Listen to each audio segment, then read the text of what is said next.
राधे राधे, जय श्री कृष्णा। आज मैं बताऊंगी घर के मंदिरों की साफ सफाई से जुड़ी बातों के बारे में, जो आपको तो पता ही होना चाहिए। घर के मंदिर में पूजा तो आप हर रोज करती होंगी, पर क्या आपको पता है कि भगवान की मूर्ति को साफ करते समय जरूरी बातों का ध्यान रखना चाहिए।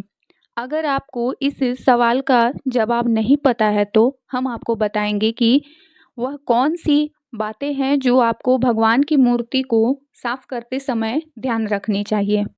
अगर आप भगवान की मूर्ति या फिर फोटो को जमीन पर रख कर साफ करती हो तो ऐसा आपको बिल्कुल नहीं करना चाहिए। अक्सर लोग घरों में मंदिर को साफ करते समय भगवान की मूर्ति को जमीन पर ही रख देते हैं। ध्यान रखें कि ऐसा आपको कभी नहीं करना चाहिए। सफाई करते समय आपको भगवान के लिए एक अलग कपड़ा या एक थाल ले लेना चाहिए। उस पर सभी मूर्ति और फोटो को रख कर ही उनकी सफाई करनी चाहिए। मूर्तियों या फोटो को सफाई करते समय एक बात का और ध्यान में रखना चाहिए कि गंदे कपड़े से न करें सफाई। कभी भी घर में रखी भगवान की मूर्ति या फोटो को गंदे कपड़े से साफ नहीं करना चाहिए। धार्मिक ग्रंथों के अनुसार ऐसा करने से आपके घर में नकारात्मकता आती है।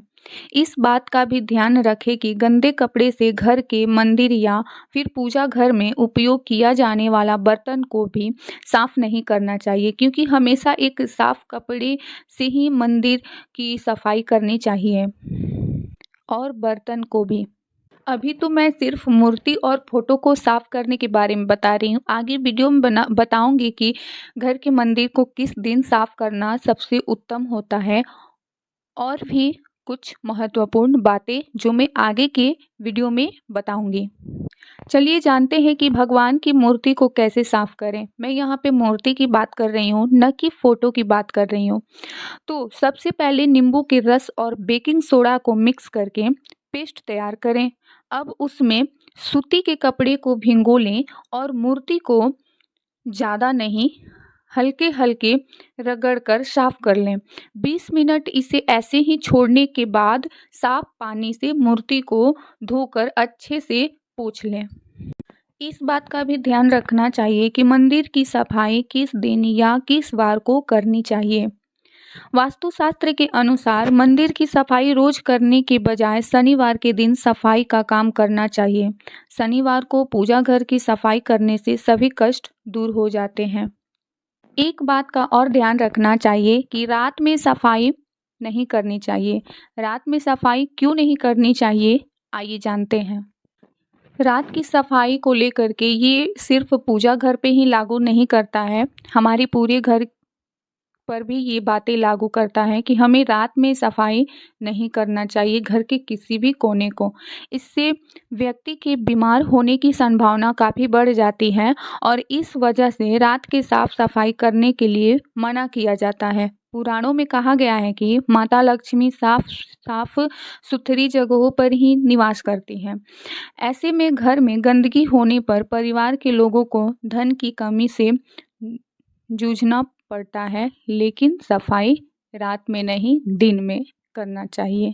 चलिए पूजा रूम के बारे में एक और महत्वपूर्ण बातें मैं बता रही हूँ कि पूजा रूम किस दिशा में होना चाहिए। पूजा कक्ष बनाने के लिए उत्तर पूर्व या पूर्व उत्तर दिशा को प्राथमिकता देती है, यानी कि इसी दिशा में पूजा रूम बनवाना चाहिए। इन दिशाओं को सबसे ज़्यादा शुभ माना जाता है। पूजा कक्ष कभी भी सीढ़ियों के नीचे या फिर शौचालय के बगल में ना रखें। साथ ही पूजा का स्थान घर के भूतल पर बनाना चाहिए। पूजा रूम में मकड़ी के जाले नहीं लगने देना चाहिए, उसे समय समय पर हटा देना चाहिए। पूजा घर की सफाई करते समय सबसे पहले पूजा घर में गंगाजल की छिड़काव करें, उसके बाद ही सफाई स्टार्ट करें।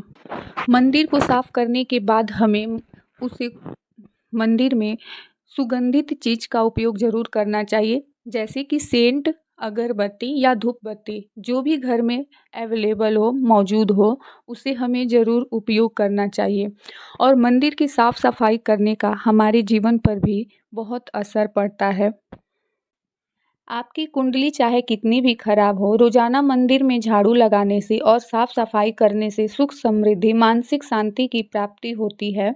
जब हम लोग पूजा रूम साफ करते हैं तो उस टाइम हम लोग भगवान के ही ध्यान में रहते हैं, क्योंकि भगवान से जुड़ी चीज़ों को साफ सुथरा करते रहते हैं, तो इसके वजह से हमारा मन भी शुद्ध होता है, हमारे मन में शुद्धता आती है।